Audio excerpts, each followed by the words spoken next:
Olá, Olá, boa noite. É, que bom estar aqui, né? Que bom que vocês estão aqui e quero começar agradecendo pela Daniela, pela disposição dela. Eu sei que ela trabalha, tem os afazeres dela, é super ocupada também, ajuda na vida de muita gente, né? Mas ela arrumou aí um tempo para estar aqui com a gente, falando um pouquinho sobre cuidado missionário.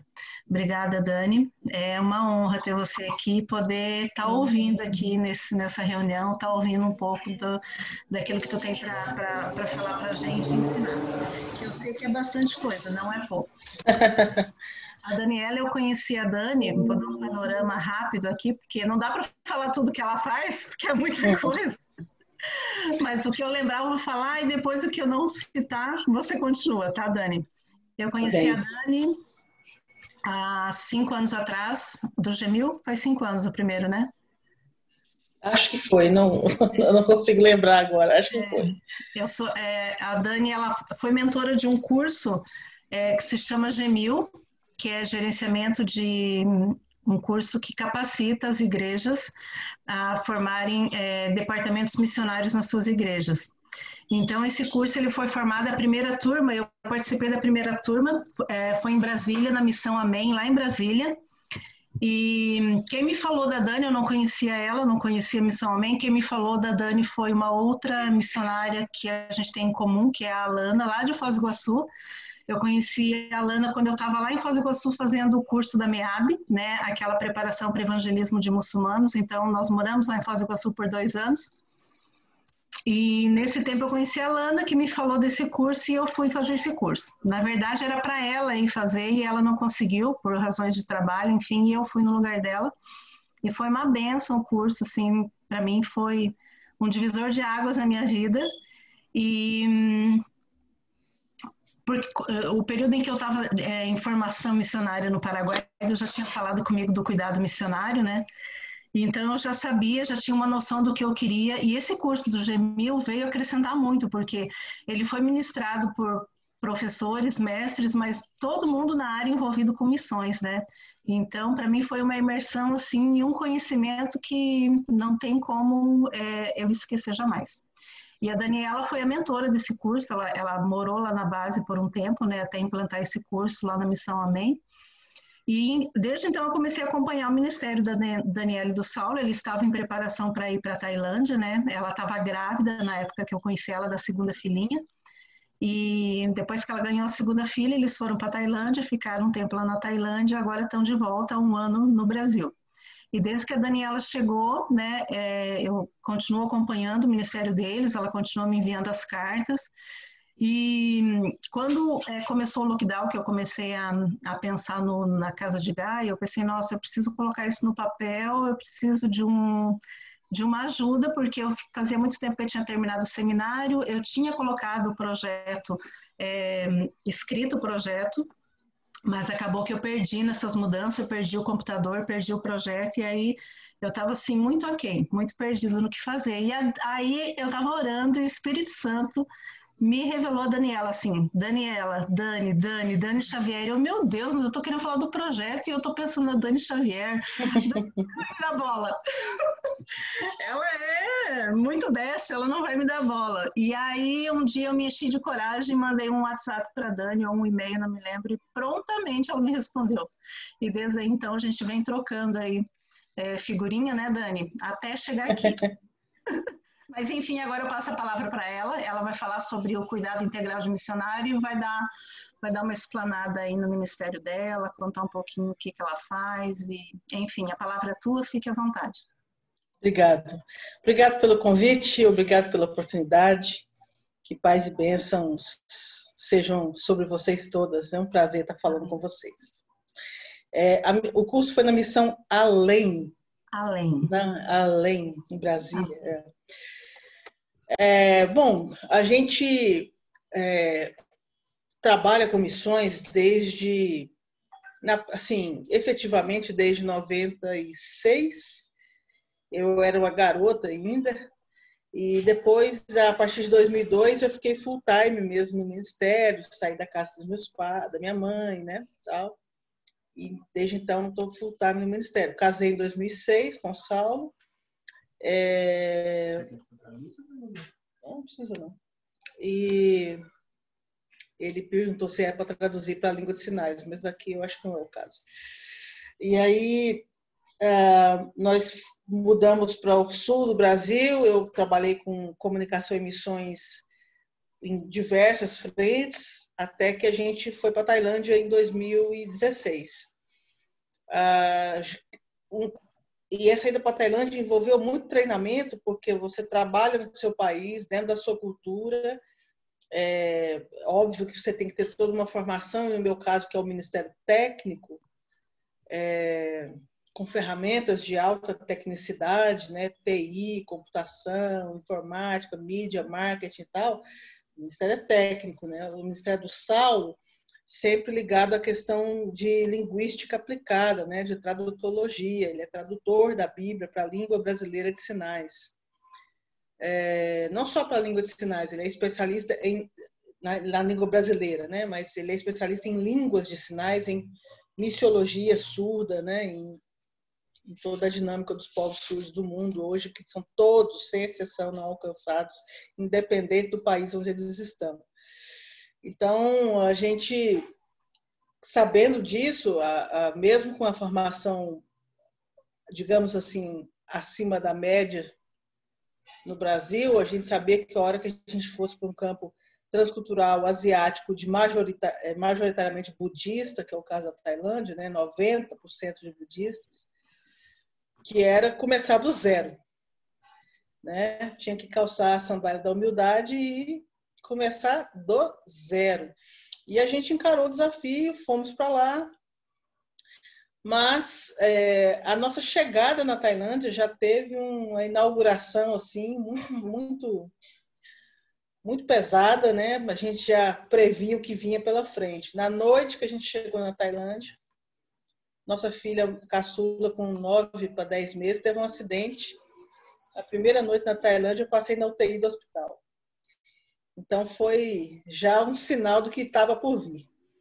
E aí, depois de um tempo, ela começou a desenvolver uma série de problemas respiratórios, não tinha nada a ver com a queda, era problema respiratório. E num período de mais ou menos 2 anos, foram 9 internações e uma UTI, outra UTI, né? Por conta de H1N1, H1N2, pneumonia, bronquite, vírus inicial respiratório. Por fim, os médicos não sabiam mais diagnosticar, porque os exames davam positivo para todas essas doenças ao mesmo tempo. E aí a gente, na última internação dela, ela teve 3 princípios convulsivos, ela tomou em 24 horas mais de 10 banhos gelados, estava com antibiótico na veia e a febre não abaixava de 39 graus. Chegou a 39,6. E aí a gente começou a orar, por hora que eu entrei, porque eles falaram que a gente ia mudar de quarto, né? Eles não são claros, eles diretos na Tailândia, na cultura. Quando eu vi o quarto, né, escrito ICU, aí eu comecei a orar. Falei, Senhor, o que é isso aqui? Eu já tinha alguns sinais que era para a gente sair da Tailândia, mas eu não queria largar a Tailândia. Quando você põe o pé numa nação não alcançada, menos de 1% de cristãos. Quando você vive a realidade de uma nação não alcançada, a sua perspectiva de fé muda. É diferente de Brasil, de Estados Unidos, é diferente de várias nações africanas, de algumas nações, algumas poucas nações europeias. É não ter crente. Eu não queria sair, meu esposo estava plantando uma igreja com população de rua. Quando você nasce surdo na Tailândia, quando você vai chegando na vida adulta, você é convidado a se retirar da sua família, porque as deficiências são consideradas um karma ruim, traz má sorte para a família. Então, é muito comum você ver pessoas com deficiência como moradores de rua na vida adulta. Então, a igreja dele era 75% feita de surdo, ex-morador de rua. ou seja, o não alcançado dentre os não alcançados, né? Duplamente não alcançados. Invisíveis, eles sequer tinham documentos. Então, eu vendo meu esposo realizar o sonho da vida dele, ele trabalhava lá e era o consultor do projeto aqui do Brasil. Então, ele vinha ao Brasil uma vez por ano, 2, para participar das oficinas de tradução bíblica, né? Então, ele estava vivendo o auge do ministério dele, fazendo o curso teológico à distância aí numa universidade nos Estados Unidos. E eu estava trabalhando com meninas em situação de tráfico humano, prostituição. Elas elas moravam às vezes até nas boates de Bangkok, e a gente tinha uma equipe que ia até as boates, sentava nas mesas, fazia amizade com essas meninas, começavam a evangelizá-las, tirava essas meninas da boate, oferecia um trabalho no nosso ministério para que essas meninas pudessem ser remuneradas e pudessem viver fora da remuneração do mundo onde elas estavam. E no fim do processo, elas eram encaminhadas para um bistrô escola muito forte em panificação, que era comandado por mim, em Bangkok. Então, eu discipulava meninas que eram tiradas desse contexto. Eu tinha acabado de ser convidada para ir para o melhor ministério da cidade, mais bem estruturado. No início de setembro, no fim de setembro, a gente teve essa situação e eu tive que tomar uma decisão. Nós tivemos que tomar a decisão mais difícil da nossa vida ministerial. Foi voltar para o Brasil. Voltamos para o Brasil despedaçados, os 4. 4 níveis diferentes de choque cultural. A minha mais velha já chegou chorando em Guarulhos. E a gente que sabia muita, entre aspas, né, sabia muito de missões, por estar envolvido com missões há muito tempo, ser missionário de base, trabalhar na gestão missionária, ser professor de missões, criar cursos, criar programas de treinamento, dava aula em várias agências. A gente que, em tese, sabia muita coisa, começou a viver aquilo que a gente sabia de ler, né? Sabia de experiência, na base, né? na logística missionária. Aconteceu conosco o que aconteceu com pessoas que a gente lidava, né? Cuidava. E poderia a gente pensar assim, então se você já viu isso acontecer, você já estava mais preparada. Uma coisa é quando acontece com os outros. A outra coisa é quando acontece com a gente. Então, para os nossos primeiros 6 meses no Brasil foram horrorosos, assim, emocionalmente falando. E quando a gente começou a ficar bem,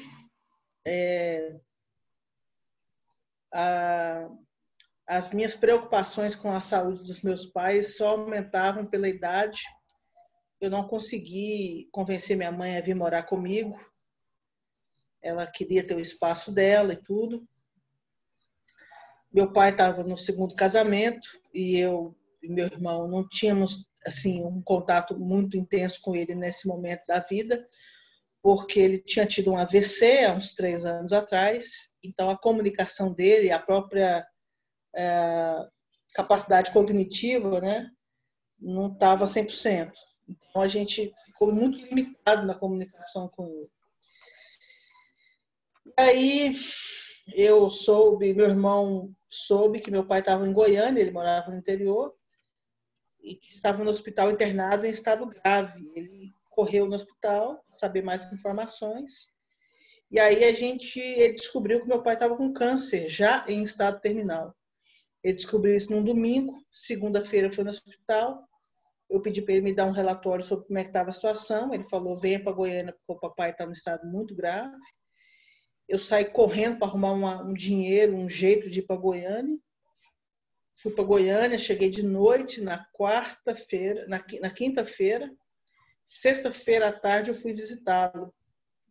Eu ainda não tinha visto minha mãe desde que eu voltei para o Brasil, né? Porque a passagem que eu ia vê-la foi cancelada pela Covid, pela pandemia. Então, eu fiquei a manhã com a mamãe e à tarde fui ver meu pai.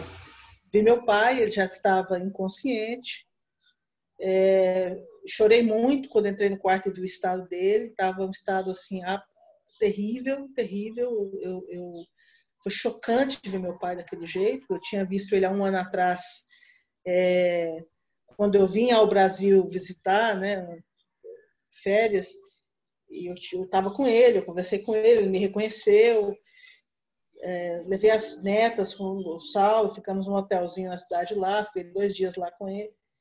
E de repente eu vi ele vegetando numa cama. Foi muito chocante para mim, mas eu tive com ele de tarde e ele faleceu de noite. Quando a gente soube, o corpo dele já tinha sido levado para o interior bem longe e a gente não pôde nem sepultá-lo. A outra família não nos deu esse direito. E eu fiquei mais 3 dias em Goiânia com a minha mãe. Eu fiquei muito abalada com a morte do papai. Fiquei com a minha mãe, conversamos. Tivemos tempos de reflexão pela morte do papai, mas também tempos alegres, comemos pamonha juntas. Tivemos 3 dias muito legais juntas. E eu voltei dia 1º de setembro para casa, porque o Saulo estava no ápice do trabalho de tradução, tinha que entregar o Evangelho de João em Libras. E eu fiquei preocupada dele ter que estar com a equipe no Zoom traduzindo e 2 crianças em casa solta. Ainda mais a Helena com 4 anos, que é um furacãozinho de 280 volts. Né? Voltei para... E o Saulo ainda insistiu, fica mais uma semana com sua mãe em Goiânia. Eu falei, meu amor, não posso te deixar sozinho aí no ministério. Voltei para cá dia 1º de setembro. Já falei com a minha mãe 2 vezes pelo WhatsApp. Dia 7 de setembro à noite, meu irmão me liga, eu já estava na cama. Tô com a mamãe no hospital, ela passou mal, ela teve uma queda e a gente está achando que é coluna. Eu levantei e falei com ela no telefone, mamãe, estou indo para aí para cuidar da senhora. Ela, não precisa. Aí fiquei ali, né? Já levantei, perdi o sono, fiquei na cozinha, o Saulo ficando louça, e aí monitorando com o meu irmão manda mensagem dizendo que ela estava melhor, que a dipirona tinha feito efeito e tal. Passa 10 minutos, ele me mandou outra mensagem. Mamãe começou a passar mal de novo. Aí eu comecei a orar, falei, vai me mantendo informada. Comecei a orar. Passa 5 minutos, ele me liga, desesperado. Me tiraram da sala. Estou fazendo massagem nela. E eu, como assim? O que aconteceu? Ora, e desligou. Passou 20 minutos, ele me liga com a notícia de que ela tinha tido um infarto fulminante. A gente entende que provavelmente foi o segundo infarto, que a primeira situação já era um infarto. E todo mundo tratou como coluna e deu uma dipirona para ela. Então, em 10 dias, eu perdi minha mãe e meu pai.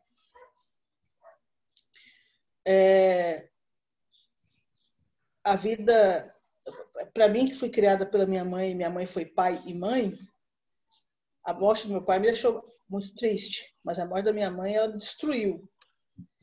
Eu fiquei absolutamente despedaçada. Passamos a madrugada para comprar passagem para os 4. Eu falei com o Saulo, eu não tenho condição de encarar isso sozinho, eu preciso de vocês comigo. Obviamente, a gente conseguimos um dinheiro emprestado, pagamos uma fortuna e fomos todos para Goiânia. Eu cheguei nas últimas 2 horas do velório, antes do sepultamento. E ainda não consigo tirar as imagens da minha cabeça, ainda tenho sonhado com a minha mãe, ainda é um peso muito grande. Claro que a gente tem experimentado consolação e força. Obviamente, eu só consigo falar isso com tranquilidade que estou falando agora, pela evidente consolação que vem do alto. Porém, é uma dor na alma, né? É um golpe que quem já perdeu a mãe e o pai, né, um irmão, sabe o que significa isso. E eu encerro essa primeira parte dizendo o que aconteceu depois.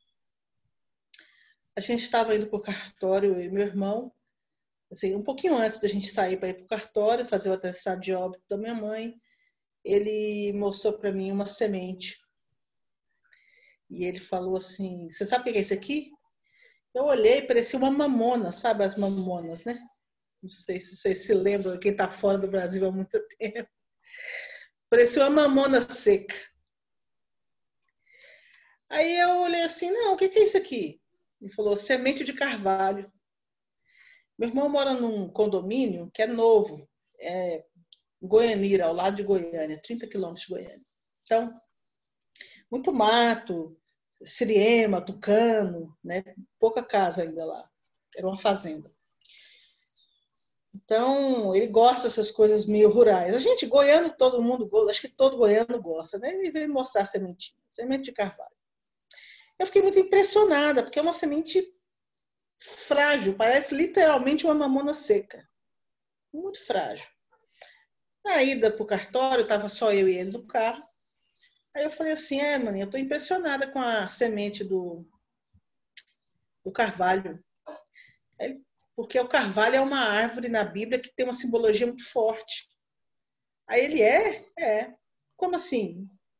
Falei, na Bíblia, o carvalho é sinônimo de coisas que permanecem pela força, coisas geracionais, coisas que não se abalam com ventos, porque são carvalhos, né? É uma árvore estrondosa, uma árvore muito forte. E eu via uma semente tão frágil, uma coisa tão... poder se transformar em algo tão forte. Lembra muito a Jesus. Um bebê nascido de uma mulher no interior da Galileia, que de repente é o salvador do mundo. É um carvalho.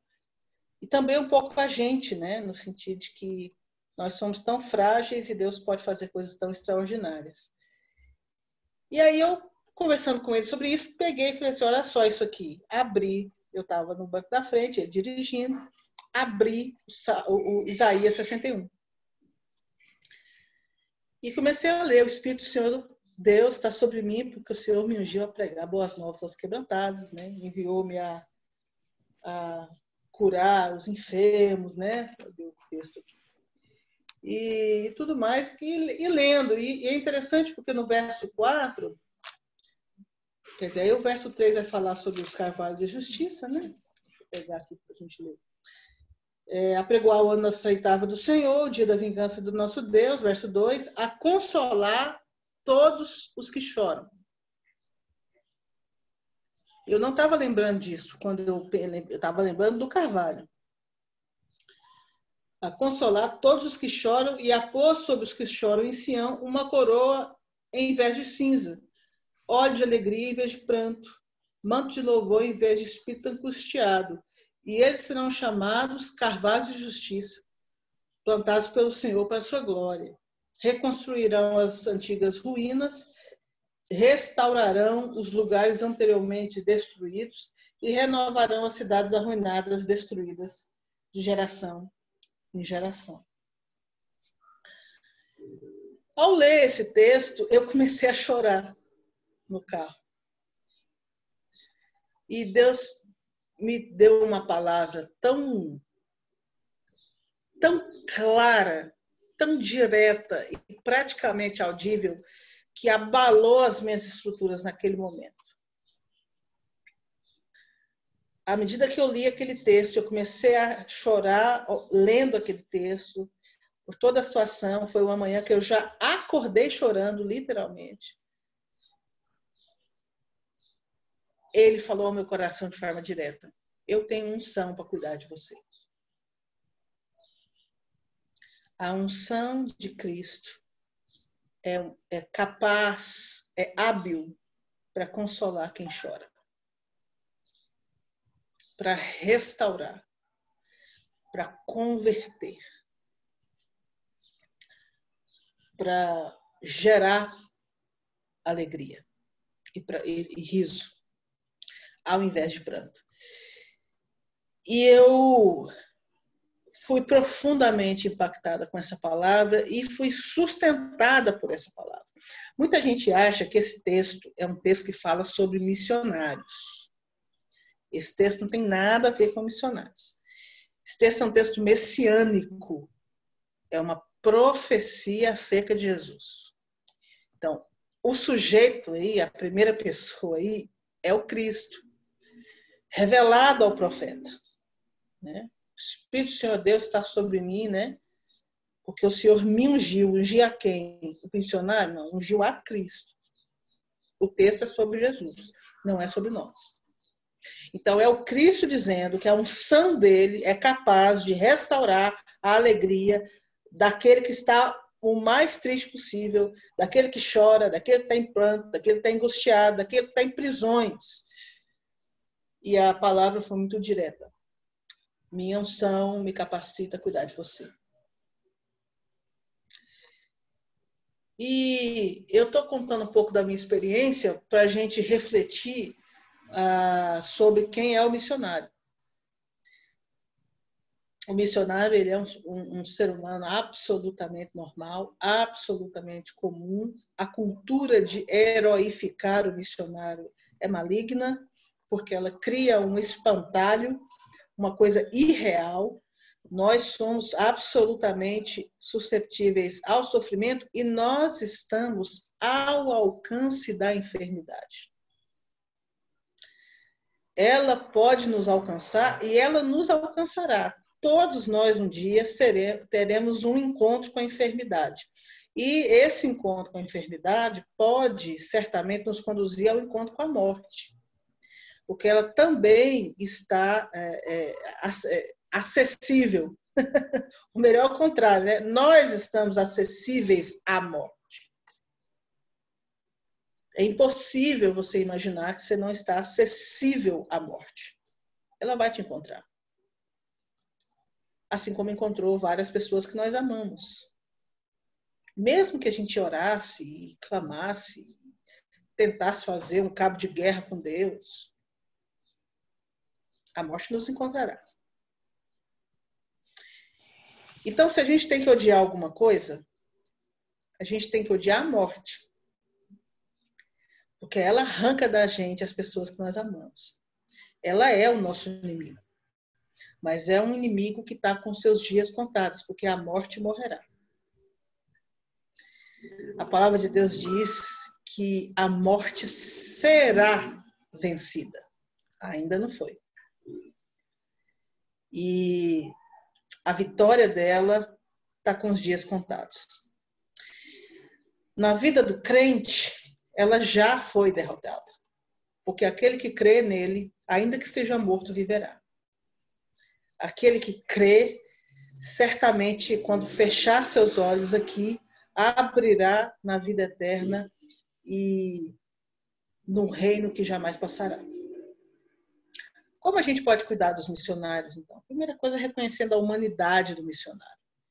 O missionário que sofre, o missionário que tem suas lutas, que tem medo, né? Que enfrenta situações de pressão, né? Que é cobrado, e ele é cobrado por muita gente, porque o sistema de envio missionário no Brasil, ele cria uma máquina em que o missionário tem que prestar contas para muita gente, né? Muita gente. Tem missionários que têm mais de 15 mantenedores. Você tem que atender as expectativas de 15 pessoas, 20 pessoas. Se é um conselho missionário formado por 5 pessoas e você tem 10 conselhos missionários, nós estamos falando já de 50 pessoas. Então, essa máquina, esse sistema, ele é muito cruel, né? Eu costumo chamar isso aí de máquina de moer gente. Uma somatória enorme de pequenas ofertas para poder chegar num ideal, e aí isso acaba colocando o missionário numa situação de muita fragilidade, porque ele tem que atender gente demais, e é quase impossível você atender às expectativas de tanta gente diferente, né?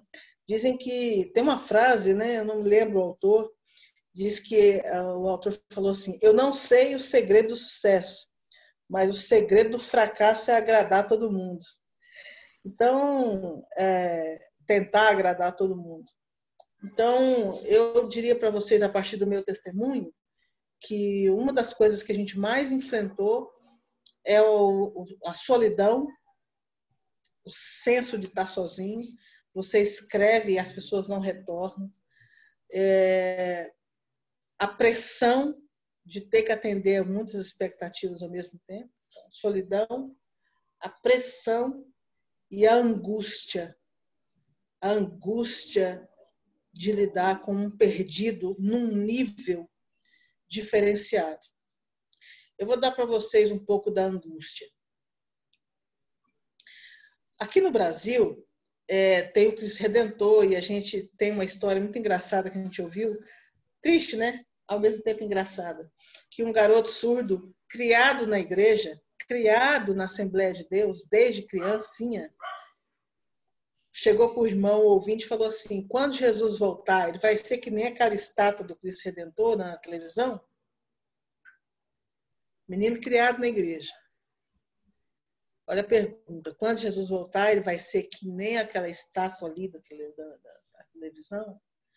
Por quê? Porque ele não conseguia ter acesso à informação. Ele era surdo. Os cultos não eram traduzidos para ele. Então, ele ficava vendo aquela coreografia na frente dele e ficava tentando deduzir o que estava acontecendo. E um crente que nasce na Arábia Saudita, e um surdo que nasce na Arábia Saudita, e um surdo que nasce na Tailândia, e um surdo que nasce no Madagascar, como ele vai ter acesso ao Evangelho? Se um surdo do Brasil é capaz de fazer essa pergunta, um país cheio de cristãos, cheio de igreja, cheio de cruz, cheio de símbolos, de camiseta com Cristo Redentor. Imagina um surdo que nasce numa casa, numa vila, sem um crente, sem uma igreja, e não vai ter igreja porque o país é fechado. Então, a gente lida com a angústia de estar cara a cara com essa morte que vai levar aqueles que não confessarem o Senhor eternamente. Então, eu acho que a gente podia abrir para perguntas, né? Não sei quanto tempo a gente tem. A gente tem meia hora ainda. Não, 25 minutos, 30. Eu senti no coração mais de dar meu testemunho, porque como vocês são cuidadoras, tentar mostrar um lado mais sentimental, mas a gente pode ir para perguntas mais técnicas e também pode ter qualquer outro tipo de pergunta. Eu queria deixar vocês à vontade, porque eu acho que a questão da pergunta e dessa interação é muito rica, né? Alguém quer perguntar? Lucy? Eu tenho perguntas, mas eu vou deixar dar prioridade para quem está. Daniela, eu tenho tido assim um peso dentro de mim, né, e uma responsabilidade diante do Senhor, porque Deus me deu a área de saúde, né? A saúde bucal, que também muitas pessoas acham que a boca não tem nada a ver com o resto do corpo, mas na verdade tem, né? Eu estou procurando ver se eu escrevo um projeto para o restante dos dias que eu possa ter na face da terra. E te ouvir, eu fiquei imaginando, sabe? Com tudo isso que você diz que sente nos lugares desse, e ainda ter uma dor que eu já tive, porque eu já tive muito problema da saúde bucal, inclusive quebrei um dente agora no final de semana. Imagino vocês num lugar desse, sem recurso, né? Uhum. Porque o recurso é mínimo que vai para os missionários. Eu sei, eu tenho contribuído com tão pouco, sabe? Assim, aquela quirela que Jesus fala das migalhas lá para aquela Ciro Felícia. E eu falo, Deus, como que nós vamos levar, cumprir o seu mandamento e ajudar esses que o Senhor coloca no campo que larga tudo, porque, como você disse, ainda mais no nosso país, que é familiar, que é grudado, que é aquele grude, né? Não é aquele grude, né, que a gente fala no nosso país. Uma aglomeração santa. É como, assim, como fazer ser dentro da gente primeiro, porque não adianta a gente só querer fazer, como a gente ser para a gente receber isso, é só pelo poder do Espírito Santo, é só a gente assim pedir para ser cheia, transbordante.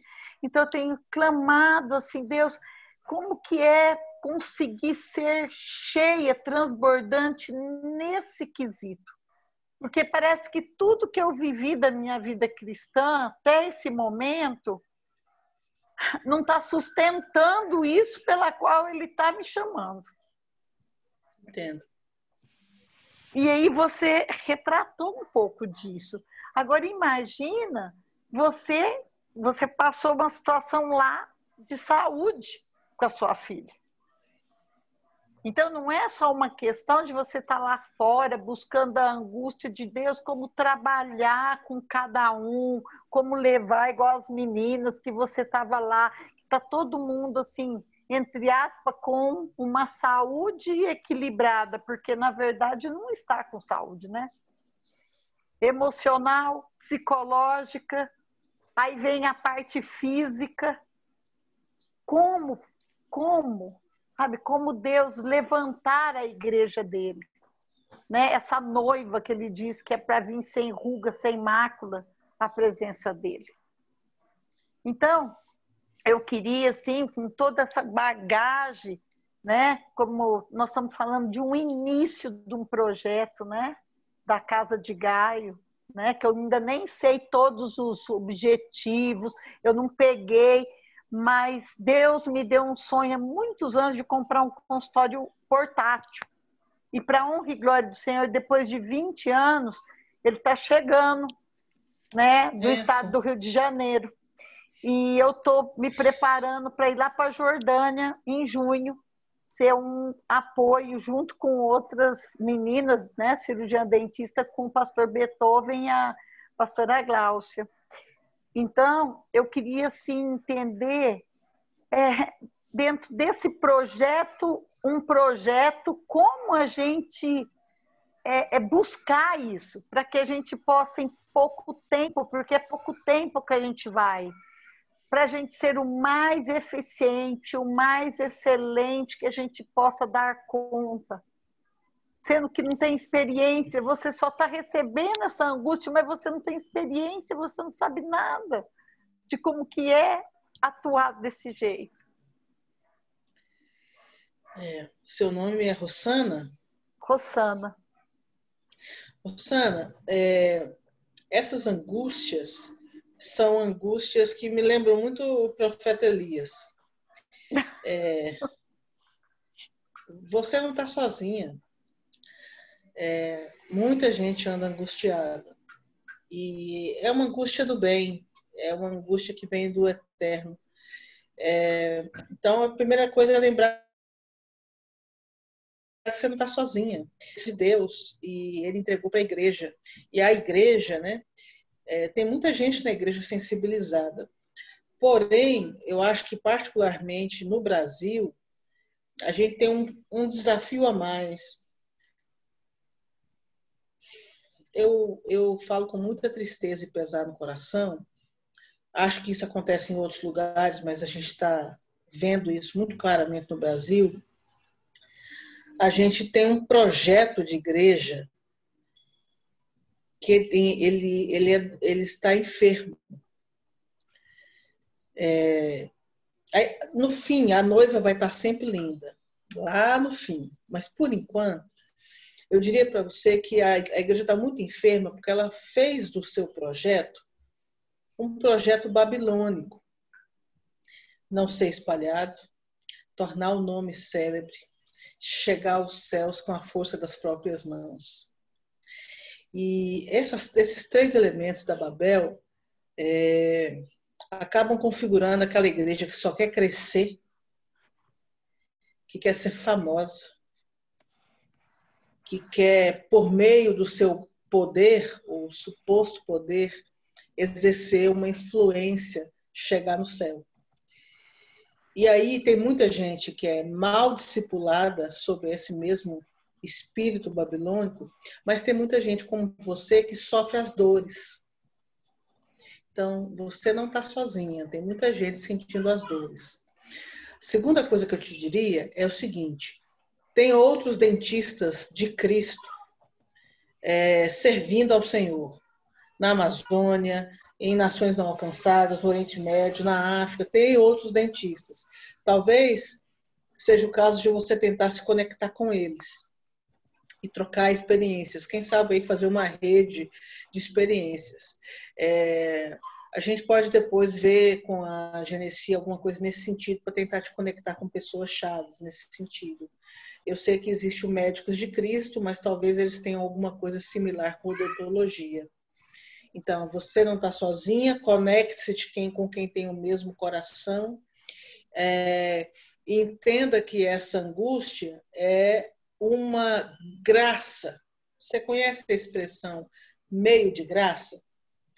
Uhum. Na teologia reformada, protestante, clássica, eles usam muito essa expressão, meio de graça. Então, por exemplo, a ceia é um meio de graça, o batismo é um meio de graça, tem outras coisas, a congregação dos irmãos é um meio de graça. Essa angústia é um meio de graça. Por quê? Porque essa angústia não te permite ficar com o coração petrificado. Então, isso é graça do Espírito. E algumas situações na Bíblia lembra que a graça se revelou no sofrimento. O espinho na carne foi um meio de graça.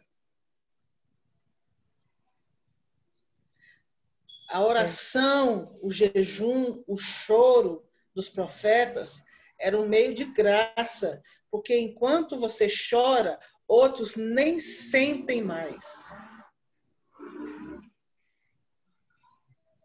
Outros simplesmente colocam a mão no queixo e assiste a desgraça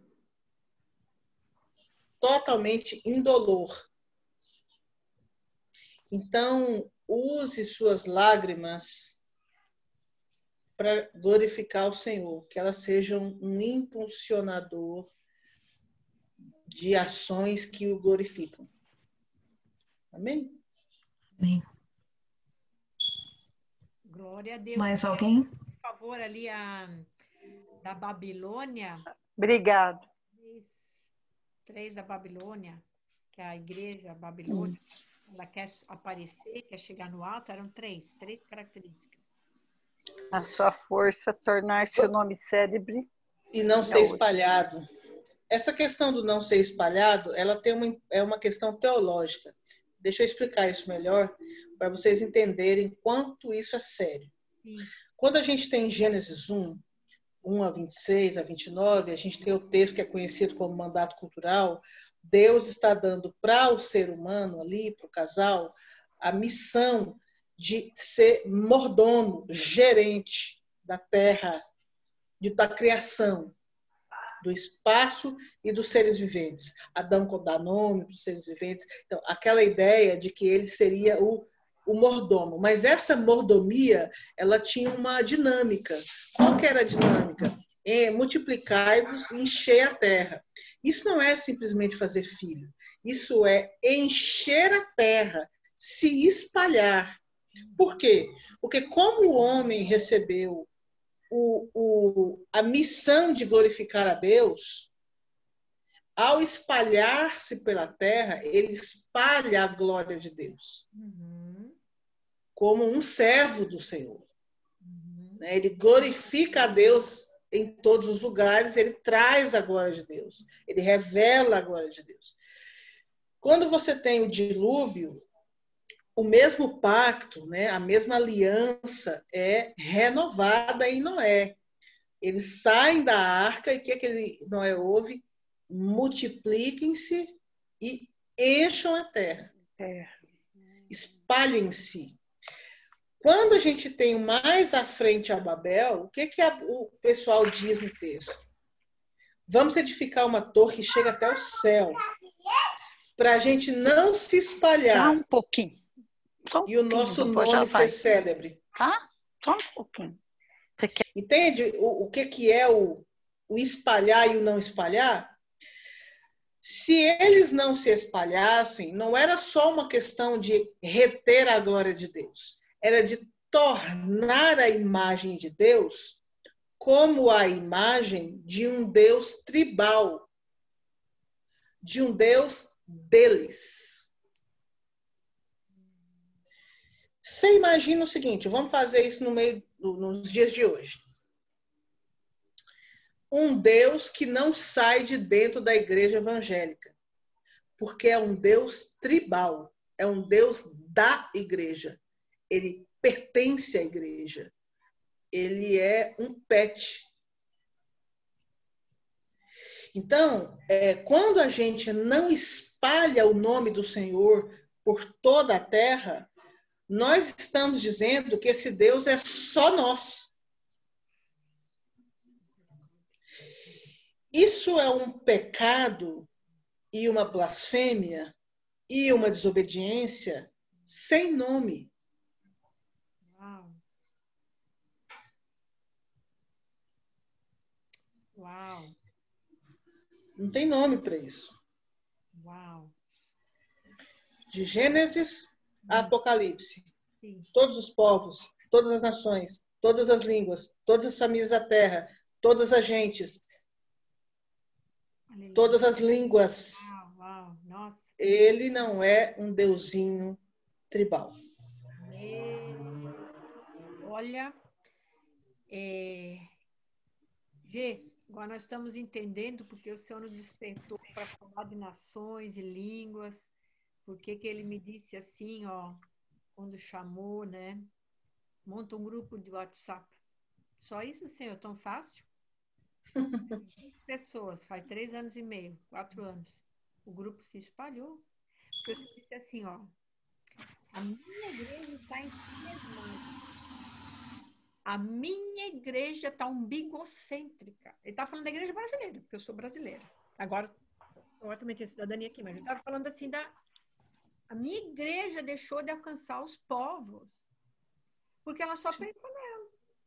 E vocês vão pedir vocês vão pedir por povos que vocês nunca ouviram falar. E eu vou fazer. Se 2 pedirem, eu sempre repito isso, sempre. Porque para mim foi muito claro. Foi muito claro.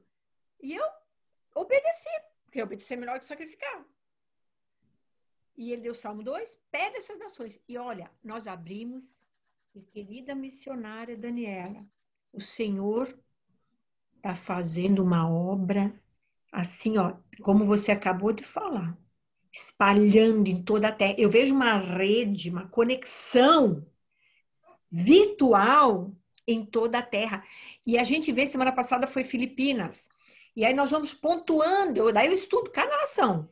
Aí ele fala dos povos não alcançados. Eu oro um por um, cada nome que eu nunca ouvi falar. Lá daquelas ilhazinhas da Filipinas. Eu oro, gravo áudio, porque eu sei que se uma atalaia daquelas 180 que estão no grupo concordar comigo, o senhor vai fazer. As Filipinas têm um papel na história de missões muito forte. É? As Filipinas estão no Sudeste Asiático, né? Uhum. E eu estava no Sudeste Asiático. Uhum. Deus levantou a igreja filipina nos últimos 15 anos de uma forma que vocês não têm noção. Uau. As Filipinas estão enviando missionários para Tailândia, Camboja, Laos, Mianmar, Vietnã. Eles estão espalhando o evangelho naquela região de uma forma tal. E eles vão, assim, para ser empregada doméstica, para ser motorista, e no fim de semana pregam o evangelho, plantam igrejas, abrem escolas.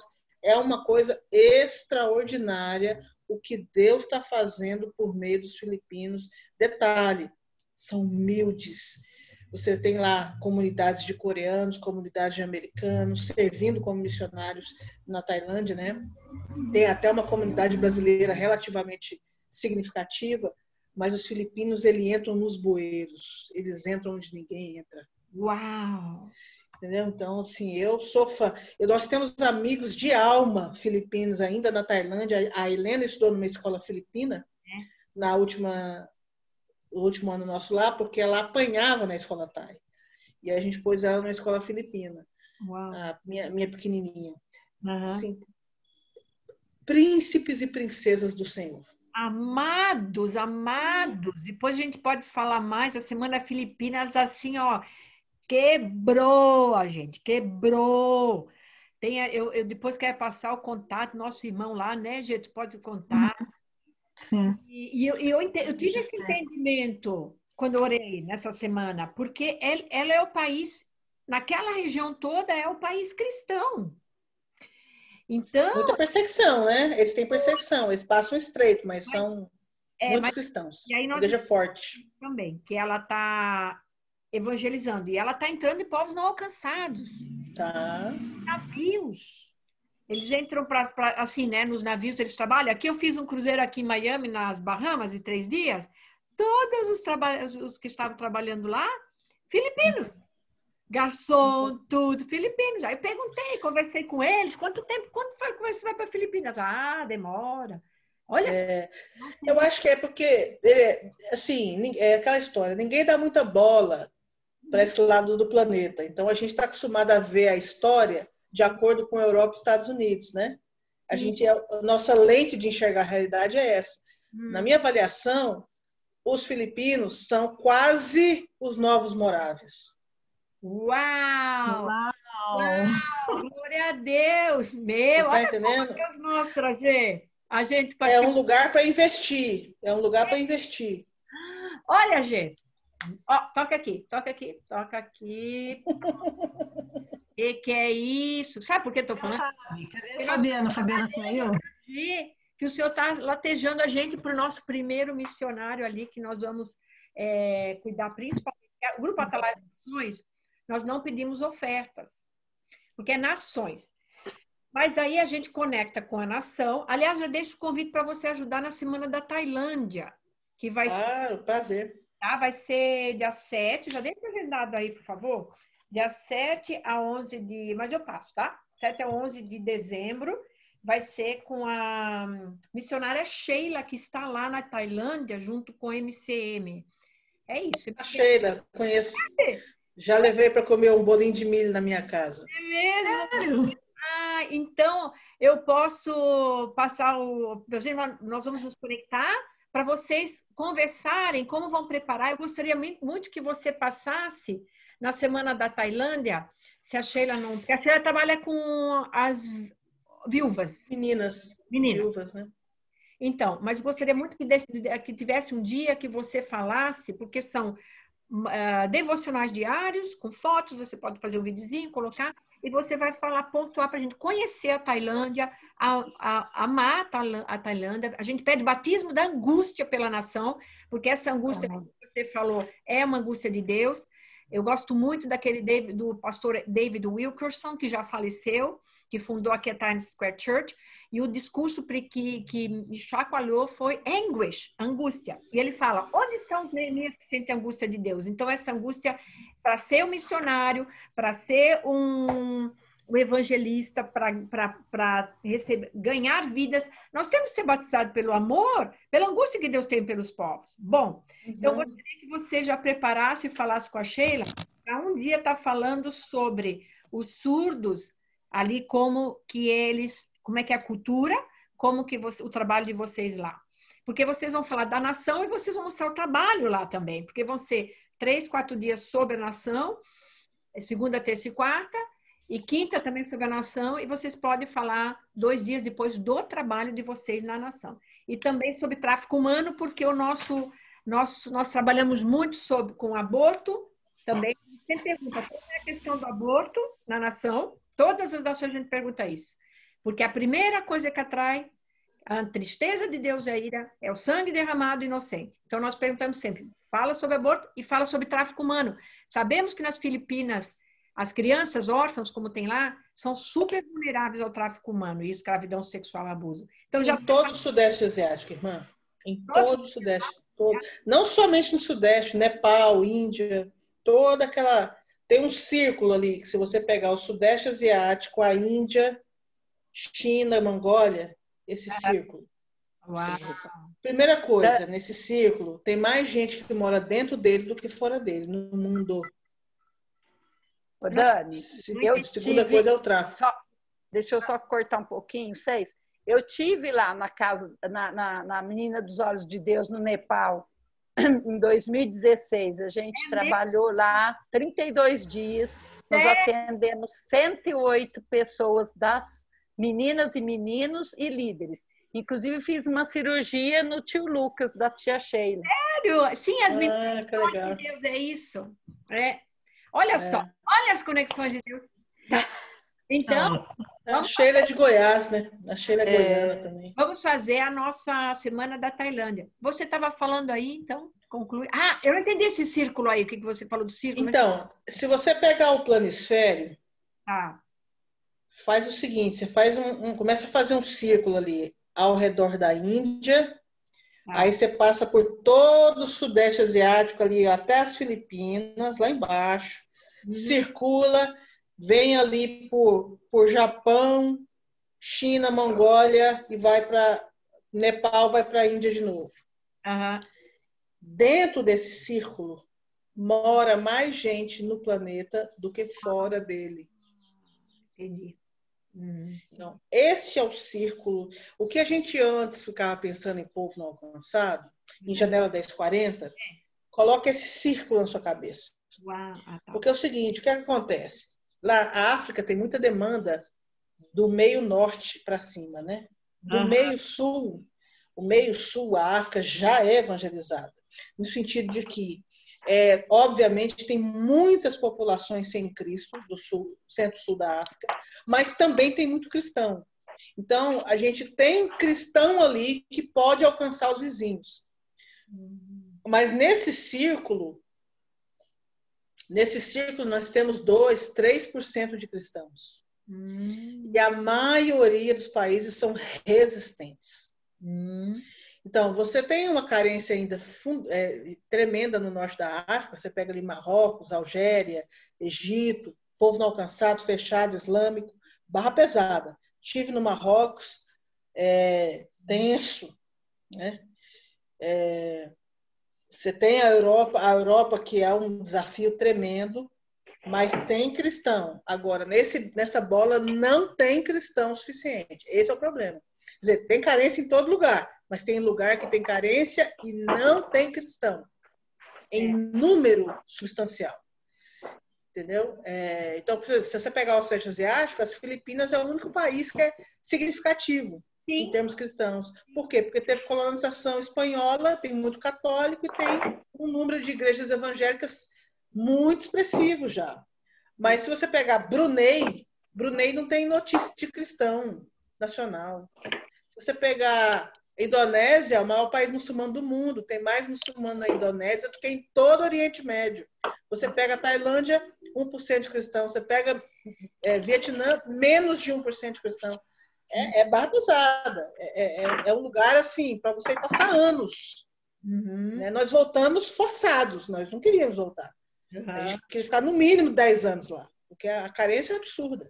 Mas você pensa em voltar? Como é que eu não peguei essa parte?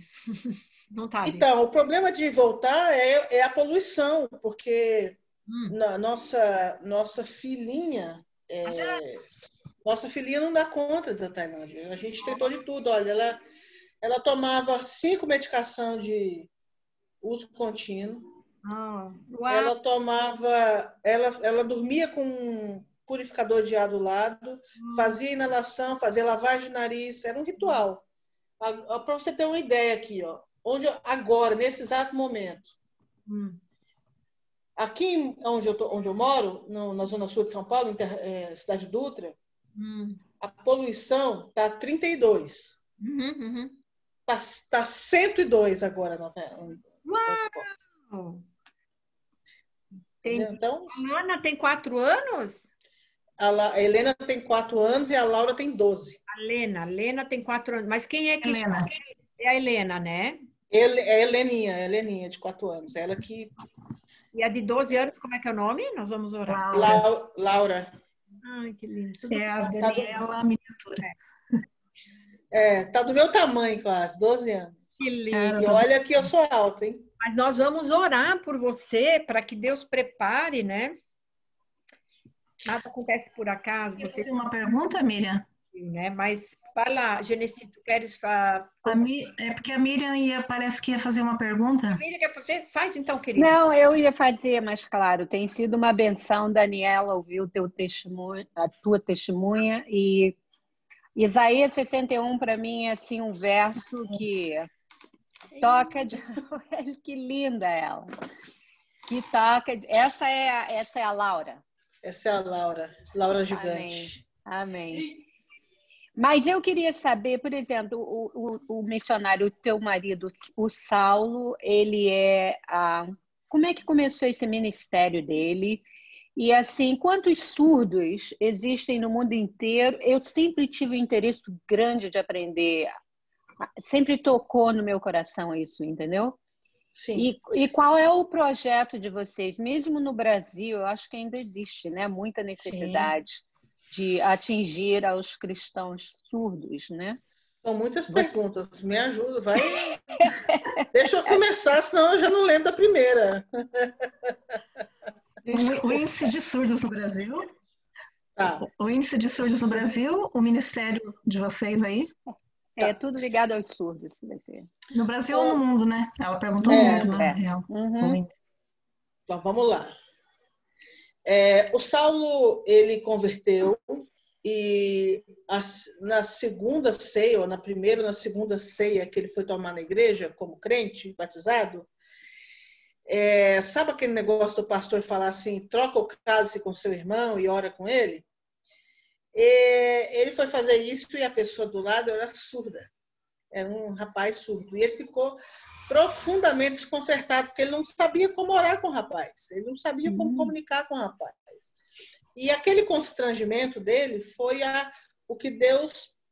foi coisa de Deus, porque ele falou, eu vou aprender a língua desse rapaz. Eu vou aprender a língua desse rapaz, até para ele fazer amizade aqui na igreja. E isso tudo começou, ele tinha 18 anos de idade, ou seja, tem 20 anos.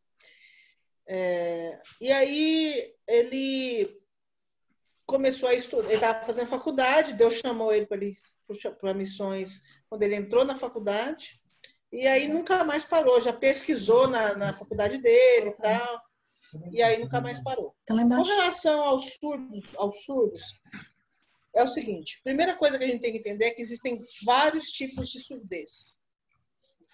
No caso do Brasil, e aí assim, tem lugares que se você nasce surdo, você corre risco de vida de ser morto. Porque é uma maldição nascer surdo. Então, há ainda lugares em que é muito tabu, mas no caso do Brasil, o que acontece? Existem vários tipos de surdo, e aqueles surdos profundos têm a geração do aparelho auditivo, aquela geração que fala esquisito. Por que eles falam esquisito? Porque eles são surdos, eles não são mudos, são surdos. Não é surdo-mudo, é surdo. Mas eles foram forçados a falar como nós ouvintes pela imposição social. Então, pegavam o surdo, jogavam no fonoaudiólogo e forçavam ele a falar. E aí jogavam um aparelho no ouvido dele para ele tentar ouvir, para poder falar. Esse aparelho causa muito problema. Os modernos não, mas antigamente, né? A pessoa ficava o dia inteiro com um zunido no ouvido, para poder ouvir. Então, isso foi gerando uma situação que eles começaram a desenvolver uma língua espaço-visual. E aí muitos surdos arrancaram os aparelhos. E aí foi desenvolvendo a língua brasileira de sinais, que foi reconhecida na década de 90. Tem mais ou menos 12 milhões de surdos no Brasil. Mas desses 12 milhões, estima-se que entre 3 milhões são surdos que já são alfabetizados em Libras como primeira língua. E eles aprendem português apenas instrumental como língua estrangeira. Então, a língua natural dele é Libras. Ele não lê português como nós lemos. é língua estrangeira, ele tem noções de português. A língua que ele realmente, cognitivamente entende as coisas é Libras. O Saulo tem um ministério de tradução da Bíblia para Libras. Ele é o consultor gramatical, ele é mestre e doutor em tradução pela Universidade Federal de Santa Catarina. Ele é jornalista de graduação e mestre doutor em Libras. E ele faz parte, então, como consultor gramatical do projeto DOT da Wycliffe Associates. O mundo inteiro tem surdos. Não dá para dizer quantos surdos tem no mundo. O que a gente sabe, com certeza absoluta, é que no Brasil nós temos uma das mais avançadas línguas de sinais do mundo, uma das mais avançadas estruturas acadêmicas em torno disso no mundo. Para você ter uma ideia, a língua de sinais americana é infinitamente mais pobre gramaticalmente do que a Libras. A Libras é uma língua muito madura, vem da língua francesa de sinais. Então, o que a gente entende é que no mundo inteiro, especialmente Ásia e África, nós temos uma realidade de milhões de surdos que não têm Bíblia, que não têm igreja, que não têm obreiro. Não tem missionário preparado, não tem Bíblia em língua de sinais gravada, filmada, não tem igreja com acessibilidade. Eles estão duplamente não alcançados. No Brasil, 1% dos surdos são crentes. 1%. Tá bom? Então, assim, o pessoal fala, porque existem 5.000 índios naquela aldeia lá que não tem missionário. A aldeia dos surdos tem pelo menos 3 milhões de pessoas no Brasil. É o maior povo não alcançado urbano do país. Agora a gente já tem o Evangelho de João em Libras, e o Saulo e as equipes estão trabalhando na tradução de Mateus, mas eles querem, de capa a capa, de Gênesis a Apocalipse, a Bíblia em língua de sinais para esses 3 milhões de surdos. O Saulo também participa de um projeto com a editora Fiel.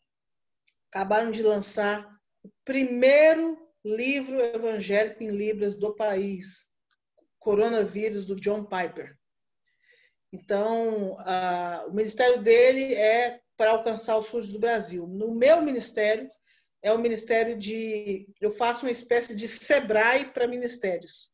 Eu ajudo ministérios iniciantes a se estruturarem, tanto em termos de conteúdo, quanto em termos de forma, de imagem. A Casa de Gaia é um deles. Eu atendo o DOT Brasil, eu atendo o Centro Evangélico de Missões.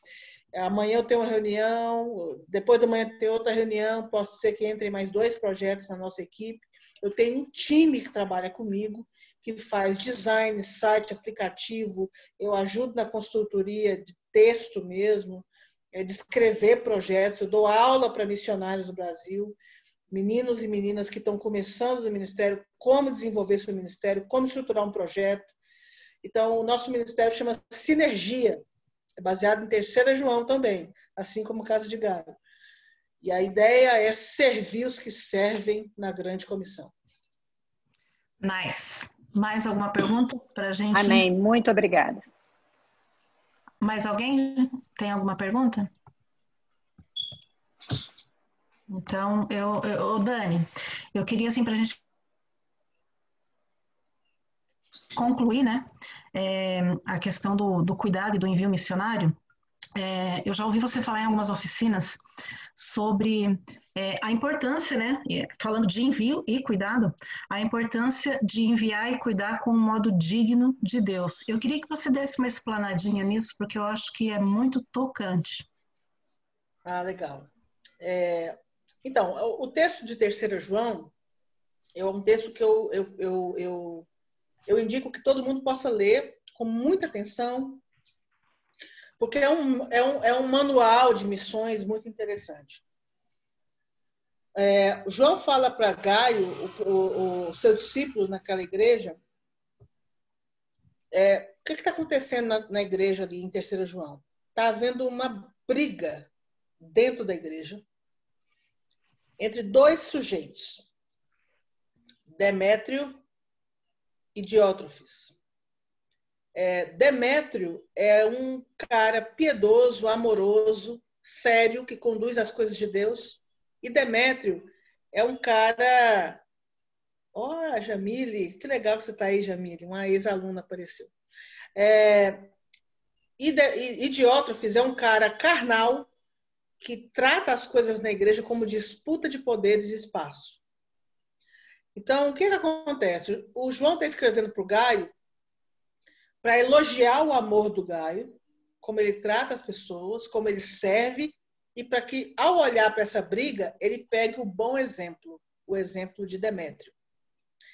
Mas nessa argumentação de João para Gaio, é interessante porque ele coloca assim, vamos pegar lá, depois dos 40, a memória não é mais a mesma coisa, né? Então, essa é uma das coisas mais belas da tradução da Bíblia. Imagina se a gente tivesse que decorar pela tradição oral, igual antigamente, né? Só decorando. Mas aí não, aí vem a imprensa, Deus usa lá o Gutenberg, e a gente não fica mais refém da memória. E aí... Graças a Deus. Graças ao Senhor, imagina. Então, aí é o seguinte, ó. Amado, verso 2 aí da 3ª João. Amado, peço a Deus que tudo corra bem com você e que esteja com boa saúde, assim como vai bem a sua alma. Alma, gente, é consciência, viu? Alma não é espírito. Alma é consciência. Ou seja, o que está falando assim como a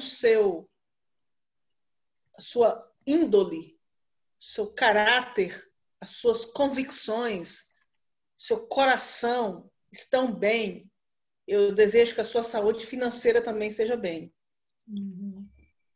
Né? Olha, interessante, né? Então a gente vai ficar pensando em espírito, né? Vagando aqui, não é o espírito aqui. Fiquei muito alegre quando os irmãos vieram e deram testemunho de você, que você é fiel à verdade e vive de acordo com a verdade. Olha aí, consciência, testemunho, convicção, índole, caráter, conduta. Não tenho maior alegria do que essa de ouvir que meus filhos vivem de acordo com a verdade. Amado, você tem sido fiel no que faz pelos irmãos, mesmo quando são estrangeiros. Essa tradução não é uma tradução equivocada, ela está correta, só que a palavra estrangeiro não dá ideia literal do que está sendo dito aqui.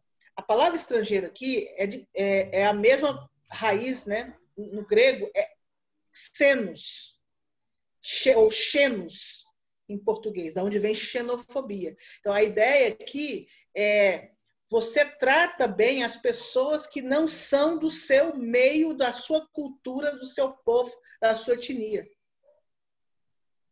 Ou seja, os que são diferentes de você. Os que são diferentes de você e que não têm vínculo com você. Vínculo natural com você. Né? Você trata bem as pessoas todas, mesmo, ou seja, incluindo aqueles que são estrangeiros. E esses estrangeiros deram testemunho do seu amor. Não são os parentes que falam bem, né? É igual você perguntar como é que é uma menina para a mãe. Ela é maravilhosa. Sempre, né? Como é que é seu filho? Ai, meu filho é maravilhoso, é perfeito, tem defeito. Então, aí aqui não, é o estrangeiro falando. Né? Sabe aquele ditado, Genesi? Diz que é assim, ó, filho meu não tem defeito, filho dos outros, se não tiver, eu ponho. Mas, enfim. Né? Misericórdia. Tô lendo Reis. É bem por aí mesmo. A casa de Davi, a gente descabela, né, meu Senhor? Eu tô lendo Reis esses dias. Misericórdia. Vamos lá. Então, diante da igreja deram testemunho. Você fará bem caminhando na sua jornada de modo digno de Deus. Gente, lembra lá no Antigo Testamento, quando tinha aquelas visitas, chegava a comitiva na casa do sujeito, aí eles serviam um banquete para o sujeito, aí fazia festa para o sujeito, aí dava as filhas para o sujeito, e mais não sei o quê, depois ia embora com mais um tanto de cabrito, de camelo, de boi, de farinha, de pão, lembra? Esse encaminhar é o encaminhar com mantimento suficiente para a jornada. Essa é a cultura do encaminhar neste contexto aí. Caminhar não é dizer tchau, boa sorte. Vamos orar por você. Né? Vamos orar por você. Vou orar. Aí fica lá torcendo. Será que vai conseguir? Então, fará bem caminhando de modo digno de Deus. Foi por causa do nome com N maiúsculo na sua Bíblia, né?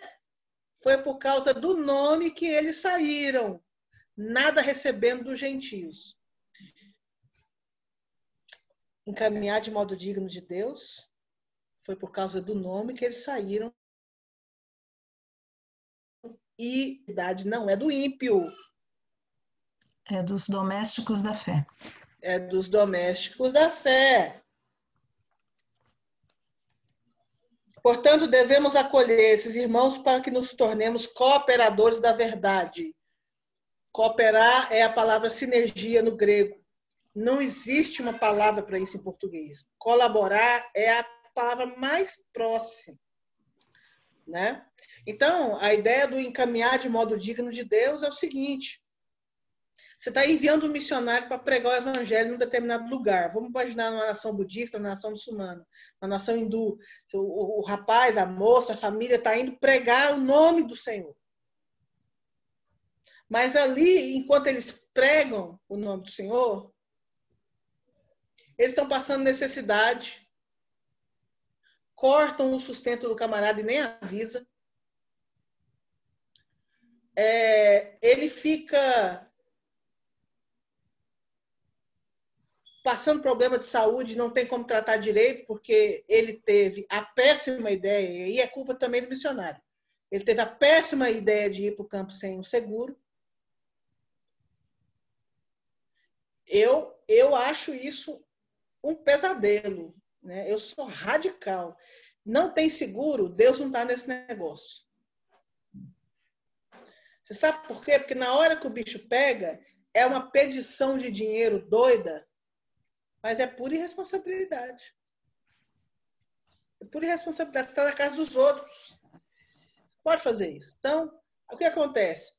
Como é que fica o nome de Deus nessa comunidade? Tem coisa que é responsabilidade e irresponsabilidade do missionário. Missionários erram.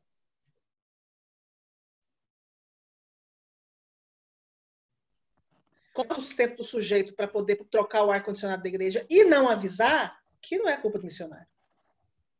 E se ele não tiver o dinheiro para pagar o aluguel? Como é que fica o nome de Deus? Como é que fica a reputação de Deus naquela comunidade? Porque, por exemplo, na cultura muçulmana, não se quebra contrato. Eles são homens de palavra. Falou, tem que cumprir. Se você quer ver um exemplo disso, assiste o filme, um filme turco. Meu Deus, deixa eu ver se eu consigo o nome desse filme. Não, é outro nome, Saulo. É um filme turco. Sobre educação especial. É um filme lindo. Aliás, os filmes turcos modernos são belíssimos. Depois, se você não achar agora, depois você nos manda. Mucize, M-U-C-I-Z-E, Mucize. Tem uma situação nesse filme que um homem dá uma palavra, faz um compromisso com outro homem sobre o casamento dos filhos. Veja e perceba o que significa uma cultura onde a honra é o guia cultural. Mucize. Tem um milagre na cela 7 também, que você fica 2 dias chorando. Exatamente, é sim, sim, não, não. A cultura muçulmana, ela herda essa herança que a gente vê no Antigo Testamento. É sim, sim, não, não. E aí o sujeito passa por um aperto lá, muitas vezes pode ser por falta de responsabilidade de outros, e o nome de Deus vai virar motivo de quê na comunidade? Então, o que a gente tem que entender é o seguinte: primeiro, nós temos que entender que o sistema de envio missionário no Brasil, ele é muito débil, ele é muito falho, ele coloca muita pressão em cima do missionário, é um universo onde as ofertas são muito pequenas, e aí eu não estou dizendo, não estou sendo ingrata com a oferta pequena, eu estou dizendo é que isso gera, isso ocasiona, isso conduz o missionário a montar uma estrutura com gente demais para ele prestar conta. Porque se ele precisa de 6.000 e cada igreja dá 400, é só fazer as contas. Ele vai ter uma porção de mantenedores. Ele vai ter o quê? 15 mantenedores. Como é que você presta conta para 15 patrão ao mesmo tempo? É impossível, gente. Ninguém. Aí o que acontece? Ele nunca consegue satisfazer os 15, todo ano ele perde um, e o tempo, ou 2, ou 3, e ele tem que ficar frequentemente, incessantemente, tendo que levantar sustento para repor aquele que ele perdeu. E no outro ano ele vai perder outro, depois tem que repor de novo. Então é uma agonia. Porque esse sistema é deficiente. Então, a gente entende que o sistema é ruim, a gente tenta intervir para mudar a cultura desse sistema, a gente tem que ser solidário às organizações missionárias, no sentido de que elas estão tentando fazer o melhor sem apoio devido, porque é assim, a igreja manda o cara para a agência tem a responsabilidade de treinar o cara. Quando o cara é treinado para ir para o campo, a igreja para de contribuir com a agência para contribuir só com o cara. E a agência fica lá, tendo que trocar colchão, tendo que pintar o alojamento, tendo que pagar o cara que corta a grama. Com o quê? Quer dizer, a agência é só usada, no pior sentido do termo. Então, nós não fazemos uma aliança tripla, agência, missionária e igreja. Quando termina o treinamento, termina a parceria com a agência, e é ela que se vire. E a gente também tem que olhar o missionário com um senso de humanidade. Ele é estrangeiro numa terra estranha, ele vai ter um custo de vida mais caro, ele é estrangeiro.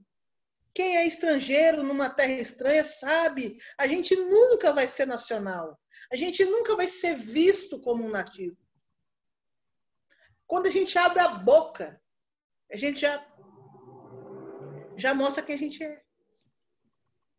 Então, eu acho que a gente tem que revisar tudo. Eu acho que esse sistema está errado. E a gente tem que lembrar que o fator fundamental de tudo isso é o nome que pregamos. Ele é santo demais para ser colocado do nosso jeitinho.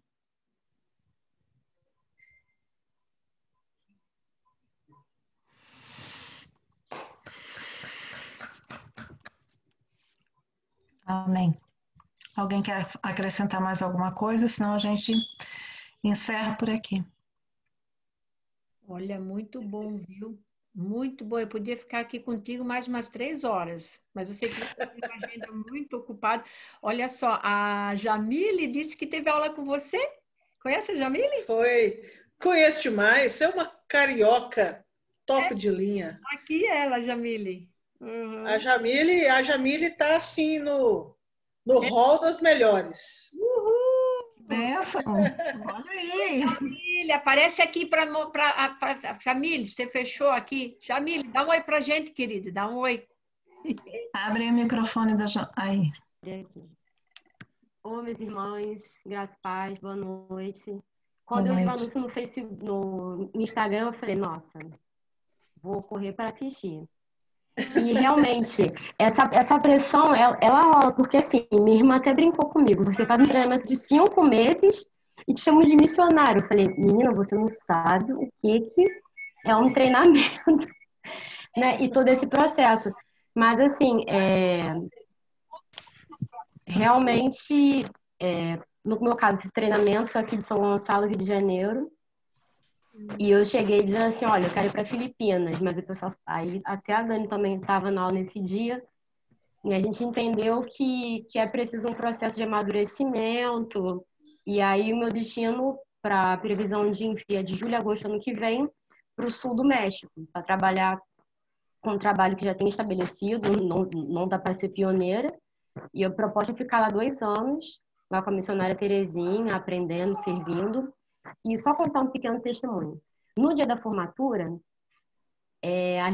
os alunos tinham a opção de fazer um banner. E aí até o André, que também estudou lá com a gente esse ano, ele fez a arte do banner. E teve um monte de intercessão, tal, o pessoal fez. E aí eu vi que pessoas se dirigiram ao meu banner. Falei, nossa, que legal. Sendo que no final da formatura, uma mexicana que estava lá me procurou e falou assim, você vai para o México? Eu falei, vou, anota o meu telefone, porque eu vou dar aula de espanhol para você e para quem vai pro México. Então, quem está destinado é o México. Eu, aqui do Rio de Janeiro, a Nancy, que é da Bahia, a Rafaela e o André, que estão lá no México nesse momento. E eu perguntei para ela quanto que ela falou, não, o Espírito Santo falou que é para dar aula para vocês, não vou cobrar nada. A gente está fazendo aula desde da metade de agosto, assim. Então, é mais um sinal de que o nosso Deus, quando Ele nos chama, Ele nos dá as condições. Eu não tive tempo nem de orar, pedindo, Senhor, abre as portas, ou de contar as moedas e ver quem ia continuar ofertando para mim depois de treinamento ou não, porque as pessoas também têm uma ideia de que se o missionário não está no campo, ele não está no treinamento, ele não vendo fumerário. Né? Conheço essa história. Então, assim, Deus tem levantado assim, algumas pessoas que realmente têm entendido isso, de que, nossa, ela não tá de brincadeira. Então, Deus tem realmente cuidado de mim e da minha família. E essa questão emocional também, ela é muito forte, porque meu irmão, há 2 domingos atrás, ele teve uma síncope, ele desmaiou, e ele tá se recuperando, ele tá voltando a andar, justamente por conta de uma sobrecarga emocional, de absorver o problema das pessoas. Ele é missionário? E assim, quando as pessoas veem alguém que... Não é missionário, mas é um menino que... Ele tem o quê? Eu tenho 28, ele tem 25 anos. Por, assim, ter alguns... Como eu sou pentecostal, então, assim, a gente que acredita na manifestação dos dons e tal. Então, assim, ele é muito chamado para orar nas casas, nos lugares, e ele acaba absorvendo. Eu acho que isso é um pouco o traço da nossa criação, nossa personalidade. De ser mais tímido e de absorver muito. Então, isso foi juntando, e ele teve um colapso. Ele tá voltando a andar. Então, ele fala muito para mim. Eu precisei de Deus permitiu acontecer para poder me parar, porque eu não ia parar. Então, assim, é no meio desse, vamos dizer assim, desse milkshake todo, dessa salada toda, que eu tô aguardando envio. Tem gente que me perguntou, olha, e se isso acontecesse quando você estivesse para ir para o campo, o que você faria? Eu digo, olha, eu não vou trabalhar com coisas que não aconteceram, porque senão você vai começar a encher meu coração de ansiedade. Eu tenho que crer que Deus é soberano, Ele controla a minha vida e que todas as coisas contribuem para o bem daqueles que amam a Deus. Então, a gente crê no Senhor, né? E não... A gente sente, né? Se sente chacoalhado, mas jamais desistir do propósito que Ele colocou. Então, é isso. Deus abençoe. Amém. Amém, querida. Glória a Deus. Muito bom ouvir seu testemunho. Obrigada. Genesi, querida. A Lúcia comentou que ficaria 2 horas ouvindo a Dani falar. Ela participou de uma oficina semana passada. Ela me mandou a semana passada. Já faz alguns dias que ela participou dessa oficina, mas enfim. Ela me mandou e o título é Como Matar um Missionário. Então, ela aponta nessa oficina, nessa live, né, que ela deu, os erros, né, os erros da igreja, os erros nossos, enfim, no envio missionário e cuidado. 2 horas, eu não postei na Casa de Gar, porque eu pensei, elas não vão parar para ver, mas agora que seja a Daniela, eu vou porque ela fala exatamente sobre tudo isso que a gente falou aqui e muito mais, né? E ela fala sobre essa questão também da falha da igreja não reconhecer o missionário de base, né? O missionário quando está no seu país não é missionário, é só quando está fora. Enfim, vou postar ali na Casa de Gaia para vocês verem. Eu levei 3 dias para ver, né? Porque eu estava trabalhando, foi a semana passada, estava uma loucura aqui antes do lockdown, então eu demorei eu vim em etapas, né? Demorei três dias para conseguir concluir. Mas uma benção, assim, você aprende muito, muito, muito, muito com ela mesmo. Bom, então posso falar, porque eu também assim. Eu vou parar de gravar para a gente orar. Quer dar uma palavra só final, assim que nós vamos parar de gravar, daí a parte de oração não vou gravar? Tu quer dar uma palavra final? A Daniela dá uma palavra, não sei, final? Eu tenho um pedido de oração especial, aí eu não sei se a gente fala gravando ou não, é com vocês aí. Depois, né, Gê? Eu já concluí, pode concluir você, Lucy. Então, muito obrigada mais uma vez pela participação, missionária Daniela, muito obrigada por estar aqui conosco, Casa de Gaio, e junto com as Atalaias, nós estamos começando essa obra de grupo de apoio aos missionários, e Shalom, Deus abençoe você que está acompanhando. Amém.